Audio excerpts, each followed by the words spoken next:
അപ്പോൾ ഗൈസ് രാവിലെ എണ്ണീറ്റു കേട്ടോ. പക്ഷെ എനിക്കാണെങ്കിൽ ഒട്ടും എണ്ണീക്കാൻ തോന്നുന്നുണ്ടായില്ല. കാരണം എനിക്ക് ഭയങ്കര വയ്യാഴിയുണ്ട്. തൊണ്ടയ്ക്കാണെങ്കിൽ ഭയങ്കര വേദന എന്ന് വെച്ച് കഴിഞ്ഞാൽ ഭയങ്കര തുപ്പലിറക്കുമ്പോൾ പോലും നല്ല വേദന, അത്രയ്ക്ക് വയ്യായിരുന്നു കേട്ടോ. പിന്നെ ഞാൻ ഒരുവിധം എണ്ണീറ്റു, കാരണം അമ്മ അവിടെ ചുക്കാപ്പി ഉണ്ടാക്കി വെക്കാമെന്ന് പറഞ്ഞിട്ടുണ്ടെന്ന്. അപ്പോൾ അങ്ങനെ ഞാൻ എണ്ണീറ്റു കേട്ടോ. അപ്പോൾ എന്തായാലും എല്ലാവർക്കും ഗുഡ് മോർണിംഗ് കേട്ടോ. അപ്പോൾ ഇന്നത്തെ നമ്മുടെ കുറച്ച് പരിപാടി എന്ന് വെച്ചാൽ അമ്മ കുറച്ച് കുക്കിംഗ് ഒക്കെ ചെയ്യുന്നുണ്ടായിരുന്നു. അതിൻ്റെ വീഡിയോ ജസ്റ്റ് ഒന്ന് എടുക്കണം, അല്ലാതെ വേറെ കാര്യങ്ങളൊന്നുമില്ല. അപ്പോൾ ഒരുവിധം പിത്തുവിനെ അവിടെ ഉറക്കി കിടത്തിയതിന് ശേഷം ഞാൻ പതിയെ എണ്ണീറ്റ് പോവാണ് കേട്ടോ. അവൻ എണ്ണീറ്റ് കഴിഞ്ഞാൽ ഭയങ്കര സീനാണ്. എനിക്ക് വയ്യാതെയും കൂടി ഇരിക്കുന്ന കാരണം ഒട്ടും പറ്റുന്നുണ്ടായില്ല.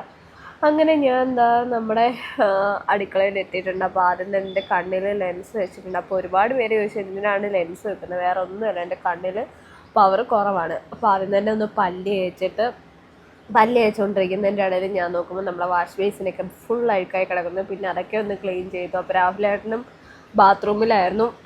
ഞാൻ അവിടെ ചെന്നപ്പോഴത്തേനും പുള്ളി ഇറങ്ങി വന്നിട്ടുണ്ടായിരുന്നു കേട്ടോ. എന്നിട്ട് പുള്ളി എന്തൊക്കെയോ പാട്ടുകളൊക്കെ ഇങ്ങനെ പാടി നല്ല ശ്രുതിയൊക്കെ എടുത്ത് പാടിക്കൊണ്ടിരിക്കുന്നതാണ് നിങ്ങൾ കാണുന്നത്. പിന്നെ കുറച്ച് കഴിഞ്ഞപ്പോൾ രാഹുലേട്ടൻ എൻ്റെ കാലൊക്കെ തിരുമ്മി തന്നു, കാരണം എനിക്കാണെങ്കിൽ നല്ല ബോഡി പെയിൻ ഉണ്ടായിരുന്നു ഗൈസ്. അപ്പോൾ പിന്നെ അതിന് ശേഷം അമ്മ പിന്നെ അവിടെ കൊണ്ടുവന്ന് ചുക്കാപ്പിയൊക്കെ തന്നു. എന്നിട്ട് എനിക്ക് അങ്ങോട്ട് കുറേ ആയപ്പോൾ ഞാൻ നല്ല രീതിക്ക് ആവി പിടിച്ചിട്ടുണ്ടായിരുന്നു കേട്ടോ. ഇപ്പോഴെല്ലാം സംസാരിക്കുമ്പോൾ എനിക്ക് പറ്റുന്നില്ല, കാരണം നല്ല കഫം കിട്ടി നിൽക്കുന്നുണ്ട്.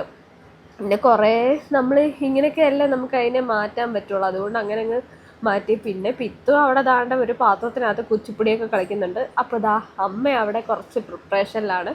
അപ്പോൾ നമ്മൾ ഇന്ന് ഇച്ചിരി പച്ചടി ഉണ്ടാക്കുകയാണ്. അപ്പോൾ ആദ്യം തന്നെ കടുകും ഉള്ളിയൊക്കെ ഇട്ട് വഴറ്റി അതിന് ശേഷം പിന്നെ നമ്മൾ ഇഞ്ചിയും വെളുത്തുള്ളിയും ഒക്കെ അതിനകത്ത് വഴറ്റി കൊടുത്തു. അതിന് ശേഷം പച്ചമുളകും വഴറ്റി കൊടുക്കുന്നുണ്ട് കേട്ടോ. എനിക്ക് ഒട്ടും വയ്യാതെ കൊണ്ടാണ്. പിന്നെ നമ്മൾ ആദ്യം കണ്ട മിക്സ് ഉണ്ടല്ലോ, ജീരകവും ഉള്ളിയും ഒക്കെ കൂടി ചേർത്തിട്ടുള്ള, അപ്പോൾ ആ തേങ്ങയുടെ ആ മിക്സ് അതിനകത്തോട്ട് ഇട്ട് കൊടുക്കുന്നുണ്ട്. എന്നിട്ട് അതൊന്ന് തിളച്ച് വരുമ്പോഴത്തേനും നമ്മളങ്ങ് ഓഫ് ചെയ്തിട്ട് പിന്നെ ഇറക്കി വെച്ചിട്ടാണ് കേട്ടോ തൈര് ചേർക്കുന്നത്. ഇവിടെ ഇങ്ങനെയാണ് കേട്ടോ പച്ചടി ഉണ്ടാക്കുക. നിങ്ങളുടെ നാട്ടിൽ എങ്ങനെയാണെന്ന് അറിയില്ല. പിന്നെ കുറച്ച് ആ കടുക് നമ്മളൊന്ന് അരച്ചതും കൂടി ചേർക്കുന്നുണ്ട് കേട്ടോ. അടുത്ത ഇനി ഇഞ്ചിക്കറി ഉണ്ടാക്കാമെന്ന് കരുതി. അപ്പോൾ ആദ്യം ഇഞ്ചി നമ്മൾ ഇതുപോലെ നന്നായിട്ട് വറുത്തെടുക്കുന്നുണ്ട്.